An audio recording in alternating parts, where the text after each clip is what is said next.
Dalam beberapa waktu terakhir, Israel seperti sedang digulung oleh gelombang karma yang datang bertubi-tubi. Kebakaran hebat melanda wilayahnya, disusul badai pasir yang menyelimuti langit mereka dengan abu dan kehampaan.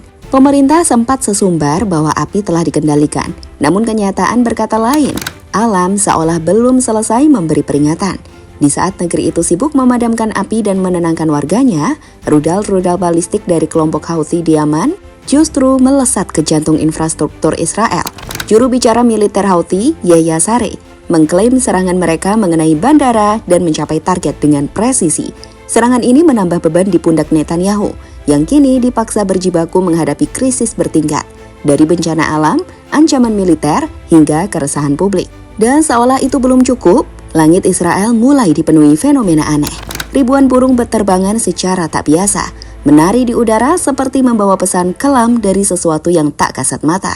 Penduduk resah, sebagian mulai berbisik, ini bukan sekedar kebetulan, ini pertanda bahwa badai yang sebenarnya belum tiba. Lantas bagaimanakah cerita yang sebenarnya? Berikut ulasannya.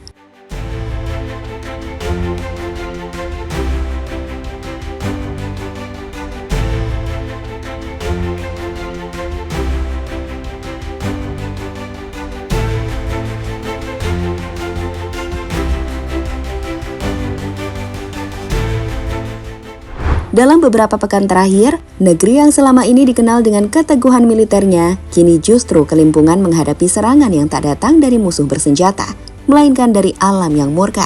Israel di bawah kepemimpinan Benjamin Netanyahu yang dikenal keras kepala dan penuh arogansi, tengah digempur bertubi-tubi oleh bencana yang tak bisa dikendalikan dengan senjata atau propaganda.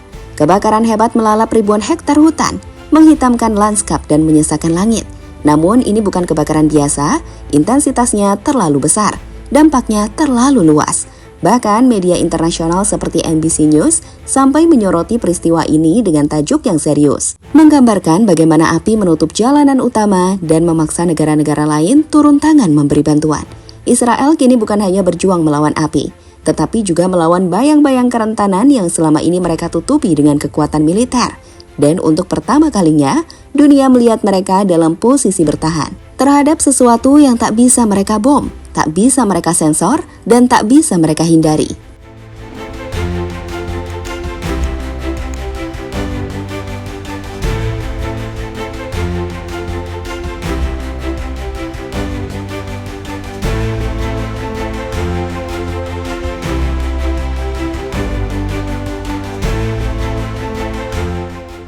Israel boleh saja mengklaim bahwa api sudah berhasil dikendalikan di beberapa titik penting, tapi kenyataan di lapangan berkata lain, keadaan belum tenang, dan langit belum bersahabat.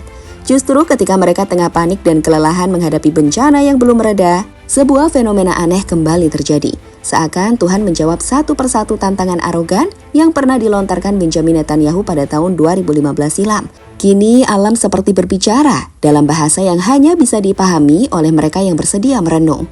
Tanpa aba-aba, ribuan burung mendadak membanjiri langit Israel, terbang rendah, membentuk formasi aneh, lalu melayang tanpa arah pasti di atas kota-kota yang masih diselimuti asap dan kecemasan. Tak ada yang tahu dari mana mereka datang, namun kehadiran mereka membuat warga makin resah. Bagi sebagian orang, ini mungkin hanya migrasi biasa, tapi bagi yang lebih peka, ini adalah tanda bahwa sesuatu yang lebih besar sedang dalam perjalanan menuju tanah yang tengah diuji itu.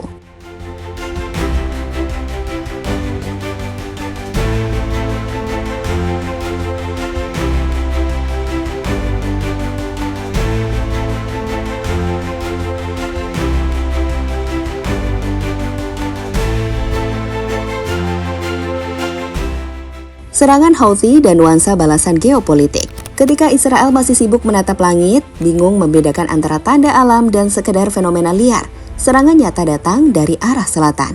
Bukan dari pasukan berseragam atau jet tempur, tapi dari kelompok pemberontak yang selama ini diremehkan, Houthi dari Yaman. Dalam sebuah pernyataan resmi yang dirilis ke media, juru bicara militer Houthi, Brigadir Jenderal Yahya Saree, mengumumkan bahwa pihaknya telah meluncurkan rudal balistik ke arah bandara-bandara di wilayah Israel. Tak sekedar gertakan, serangan itu diklaim mencapai target dengan akurasi yang mencengangkan. Dunia terkejut, tapi Israel lebih dari sekedar terkejut. Mereka terpukul. Di tengah upaya mengendalikan kebakaran dan menenangkan rakyat yang mulai panik dengan kehadiran ribuan burung misterius, rudal-rudal itu menambah lapisan kekacauan baru. Untuk pertama kalinya dalam beberapa tahun terakhir, negeri itu terjepit dari dua sisi sekaligus, murka alam dan amarah geopolitik. Netanyahu, yang selama ini tampil garang dalam pidato-pidato perang, kini terlihat lebih pendiam. Tindakannya dibatasi, pilihannya semakin sempit. Karena yang dihadapinya kini bukan hanya musuh dari luar, tapi juga simbol-simbol dari sesuatu yang jauh lebih besar, karma atau mungkin peringatan dari langit.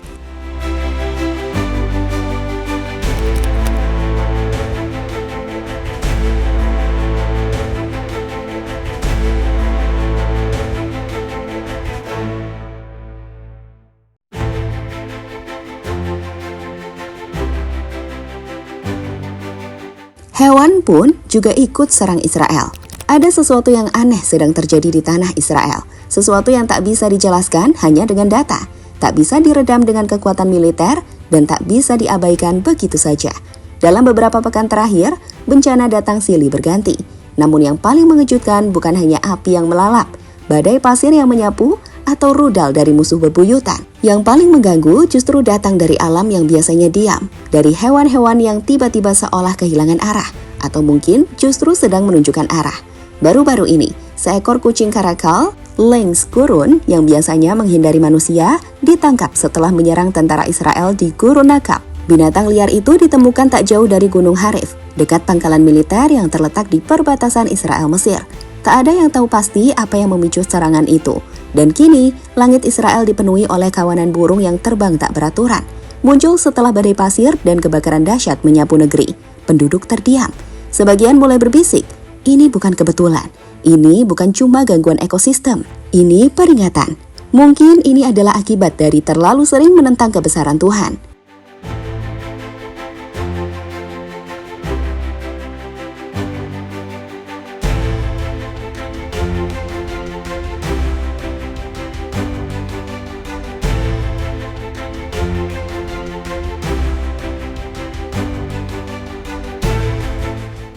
Kini, dunia menyaksikan Israel bukan dalam posisi menyerang, tapi justru dikepung oleh kekuatan yang tak kasat mata.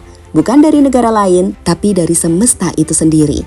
Dari hewan liar yang menyerang tanpa peringatan, kawanan tawon yang membela sarangnya dengan amarah tak biasa, hingga burung-burung yang terbang membawa pesan yang tak bisa diartikan secara harfiah. Semuanya seolah menjadi pengingat bahwa kekuasaan sejati bukanlah pada senjata, tapi pada keseimbangan antara manusia dan alam. Semua yang terjadi terasa seperti potongan-potongan kecil dari peringatan besar yang selama ini diabaikan.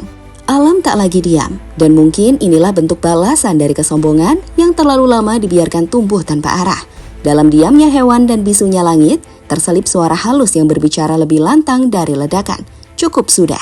Dan saat langit kembali mendung, angin kembali menggulung debu, dan burung-burung kembali membentuk bayangan di atas tanah yang panas.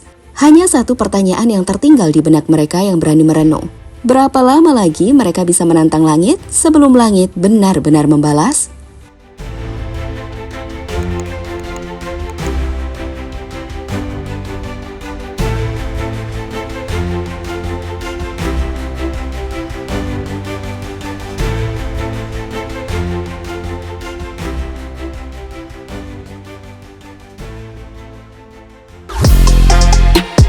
Halo, izin iklan sebentar ya guys. Jadikan ruangmu bernuansa timnas. Temukan beragam poster dinding, sepak bola dan timnas dengan desain menawan, kualitas premium dan harga yang tidak akan menguras kantong. Segera klik link Shopee di deskripsi video ini dan dukung timnas dengan sepenuh hati. Mulai dari dinding rumahmu.